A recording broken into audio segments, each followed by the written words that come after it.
Baie welkom aan al ons jong mense vandag by Ankerpunt Jeug se volgende oordeenking. Dis vir ons baie lekker dat julle by ons inskakel vandag en mag vanmôre se boodskap ook vir jou tot baie groot seën wees. Hallo Janu, dis baie lekker om jou weer vandag by ons te hê. Môre Dominee, is baie lekker om hier te wees vandag weer. Dankie en sterkte met vandag se boodskap. Ons glo dat elkeen vandag ook daarby baat sal vind. Goeiemôre, baie welkom vandag hier by Ankerpunt Jeug. Dit is vir my 'n groot voorreg om saam met julle hier te mag wees. Ons gaan vandag praat oor die onderwerp Moenie jou geloof wegsteek nie. Ons teks vir vandag is Matteus 5 vers 14 tot 16.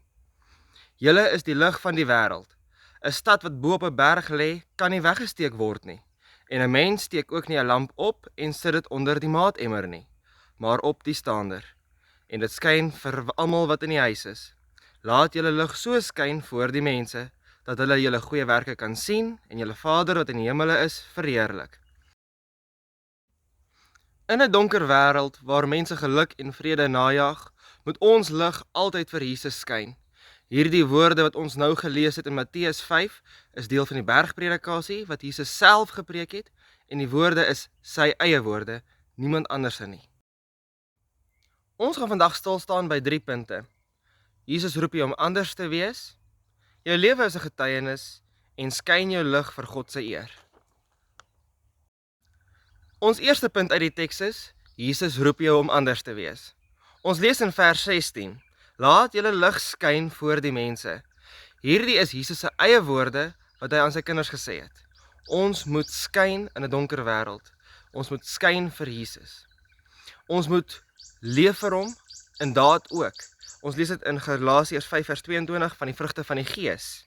Liefde, blydskap, vrede, lankmoedigheid of geduldig wees, vriendelikheid, goedheid, getrouheid aan God en aan mense.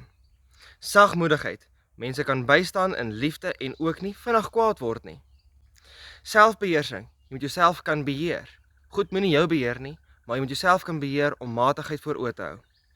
Dit is die kenmerke wat 'n ware kind van God moet hê.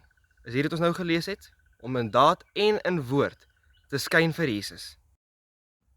Ons tweede punt, jou lewe is 'n getuienis. Ons as Christene moet getuig van Jesus se lig, die lig wat redding bring. Ons moet elke dag vir hom leef, mense moet kan sien dat ons is werklik lief vir Jesus. In ons lewens en alles wat ons doen, ons werke moet getuig. Nie dat werke jou red nie, maar werke is 'n teken van dankbaarheid. Mens kan nie liefde verkondig en nie lief hê nie. Mens kan nie vergifnis verkondig en nie vergewe nie. Mens kan nie sê dat Jesus die belangrikste in jou lewe is en dan nooit tyd hê vir hom nie. Dat hy amper net daar is wanneer jy hom nodig het, op Sondag dalk, wanneer jy moet kerk toe gaan. Hy moet elke dag in jou lewe wees. Elke dag moet mense kan sien dat jy is sy kind. Ons derde punt, skyn jou lig vir God se eer. Jesus se opdrag aan ons is dat ons lig helder moet skyn. Ons lig moet skyn vir hom, vir sy eer. Dink aan jouself as jy in die nag ry en na 'n stad toe kom. Daar is miljoene liggies. Miljoene. Jy kan dit nie mis nie. Dis duidelik sigbaar al van ver af. En selfs in load shedding tyd, as jy 'n lig aansteek, sit jy hom op 'n kas en dit gee lig vir die hele kamer. Jy sit hom nie onder 'n emmer en niemand kry lig nie. Net so moet jou lig wees. Hy moet skyn. Hy moet skyn vir God se eer. Sal dit nie wonderlik wees as iemand na jou toe kom en sê, hoorie, ek kan sien dat jy is werklik lief vir God. Nie in net hoe jy praat nie, maar in wat jy doen.